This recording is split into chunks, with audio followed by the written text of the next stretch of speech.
Welcome to our program Stopping Zoonotic Diseases, The Vegan Lifestyle Matters, Part 1 of 2. This two-part series focuses on certain epidemics and pandemics from the past 2 decades that have killed many, such as severe acute respiratory syndrome or SARS, Ebola, swine flu, avian flu, and coronavirus, and their roots in meat consumption or animal livestock raising or both.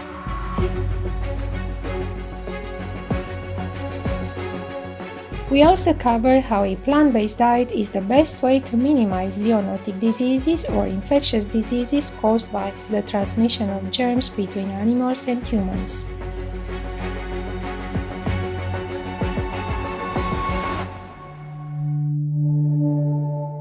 The United States Centers for Disease Control and Prevention, or CDC, states, scientists estimate that more than 6 out of every 10 known infectious diseases in people can be spread from animals, and 3 out of every 4 new or emerging infectious diseases in people come from animals. This is known as zoonotic disease transmission. The CDC defines an epidemic as the number of cases of a transmittable disease arising suddenly above the expected level in a given population within a short period of time. A pandemic is an epidemic that has spread over several countries or continents, usually affecting a large number of people. Organisms, including humans, rely on their immune system to protect them from an intrusion of infectious agents such as viruses, bacteria, fungi, parasites, and arthropods that reside in human, animal, or environmental reservoirs. When a person's immune system is not strong enough to eliminate these invaders from the body, he or she is a susceptible host. Eventually, a person can become sick and starts to show the disease's symptoms and can pass it on to others.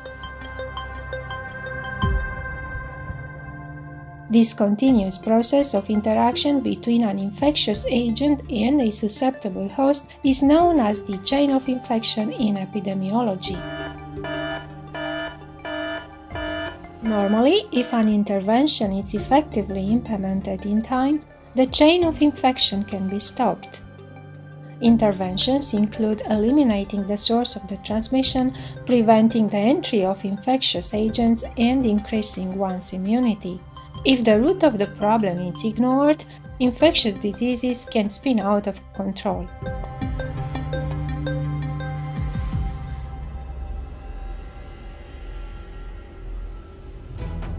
On November 16, 2002, the first case of atypical pneumonia was reported in the Guangdong province in southern China.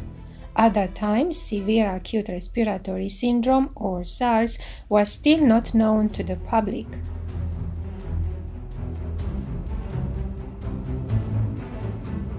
After reports of SARS outbreaks in Aulac or Vietnam, Canada, Hong Kong, and Taiwan or Formosa, the World Health Organization or WHO issued a global alert for the condition in March 2003. By the end of 2003, SARS had spread to 29 countries and regions, with 774 of the 8,000 plus infected globally succumbing to the disease.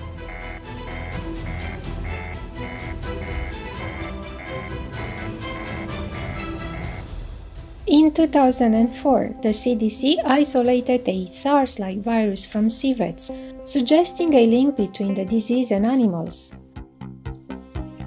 The association between civets and humans was also discussed in an emerging infectious disease journal article published in 2005. Epidemiologic investigations examined 4 cases of SARS identified in the winter of 2003 to 2004. 2 of the 4 patients were waitresses working in a restaurant that served palm civets as food to customers. It was found that sequences of SARS-associated coronavirus or SARS-CoV from the 2 patients and 6 palm civets from the restaurant were identical, indicating an interspecies transfer of the virus. WHO notes the current thinking is that the pathogen likely originated in bats, jumped to civets, and then moved to humans.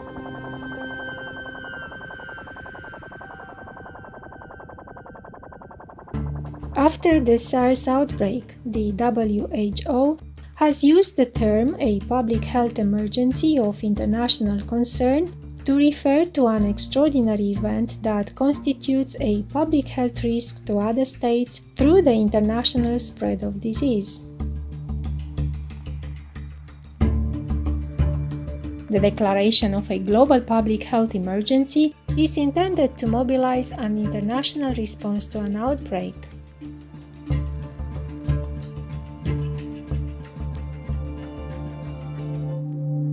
Since this framework was introduced in 2005, it has only been declared 6 times, and 4 of those events have one thing in common. The culprit of the swine flu, or H1N1 in 2009, the 2014 to 2016 Ebola and 2018 Ebola outbreak in Africa, and now the coronavirus, was the migration of germs from animals to humans.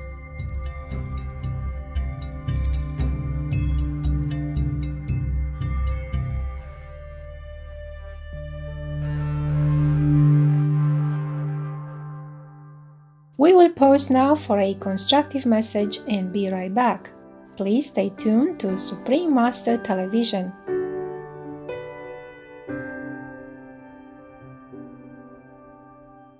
Welcome back to our program Stopping Zoonotic Diseases, The Vegan Lifestyle Matters, Part 1 of 2.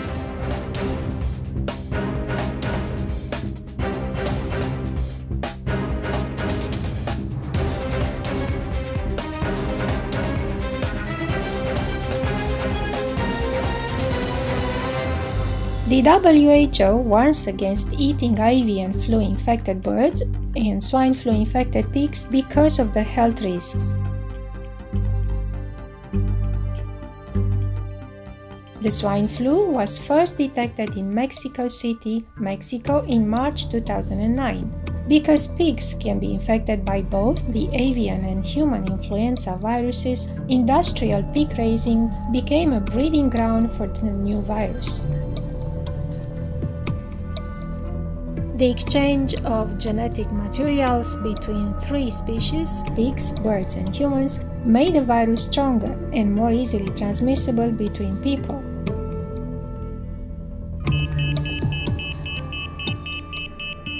Similarly, the Ebola outbreak, which was caused by the Ebola virus found in fruit bats in African rainforests, was linked to bushmeat hunting and eating.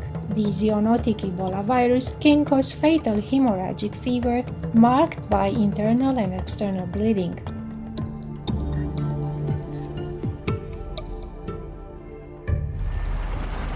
An article from the journal Nature, published in 2017, suggests that deforestation also played a part in intensifying the outbreak due to shrinking habitats, which increased the chances of humans interacting with fruit bats.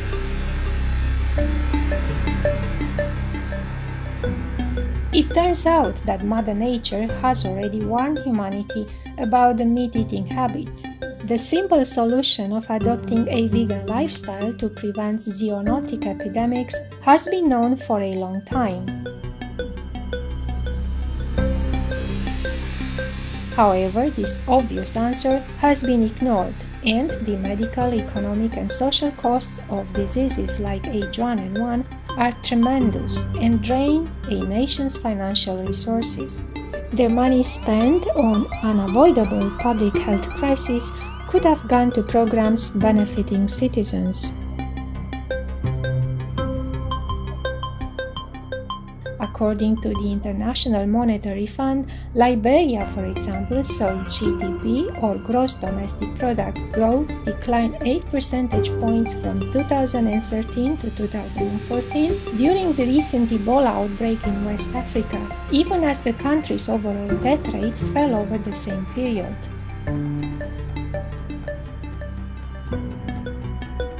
Eating meat and animal livestock raising increases the chance of cross-species infection. However, they are not the only reasons. The underlying cause of humans getting infected by illnesses goes deeper than that.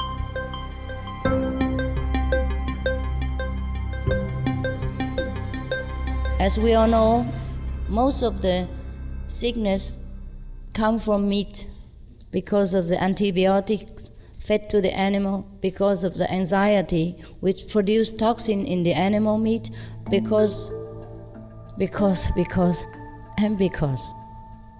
we eat all these antibiotics and our body lose the self-resistance to the disease.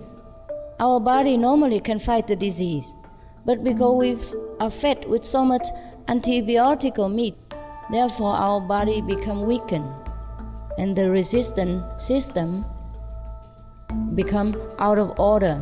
Therefore, any kind of disease affect us and kill our life. And it is a pity.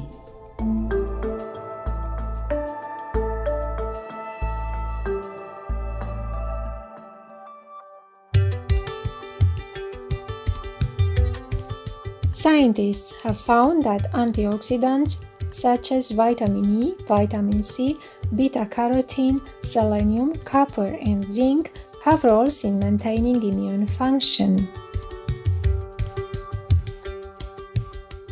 This means that a diet that is rich in antioxidants can regulate one's resistance to bacteria, viruses, and parasites. And a plant-based diet is exactly what we need.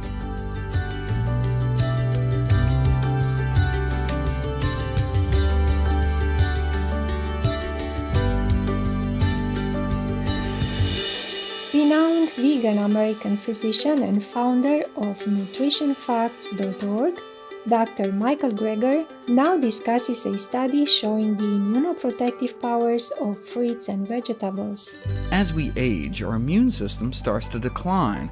That's why when you hear infectious disease advisories, they often list those at greatest risk include infants, the immunocompromised, and the elderly, because the elderly are, to some extent, immunocompromised.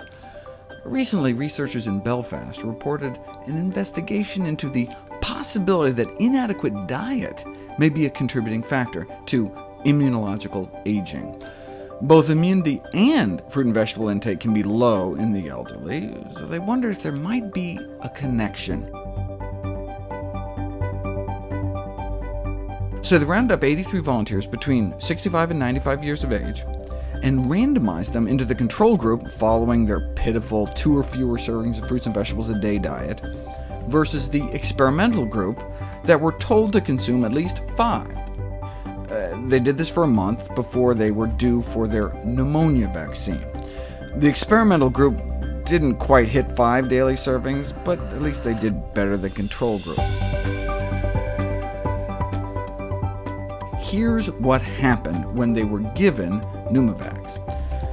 Here's the immune response in the control group. They were injected with pneumonia bacteria vaccine. Their immune systems should have gone crazy making antibodies to fight off the perceived invader, and they tried their best. But this is the group that was on almost 5 servings of fruits and veggies every day for the prior 4 weeks. Influenza and pneumonia constitute the 7th leading cause of death for our elderly.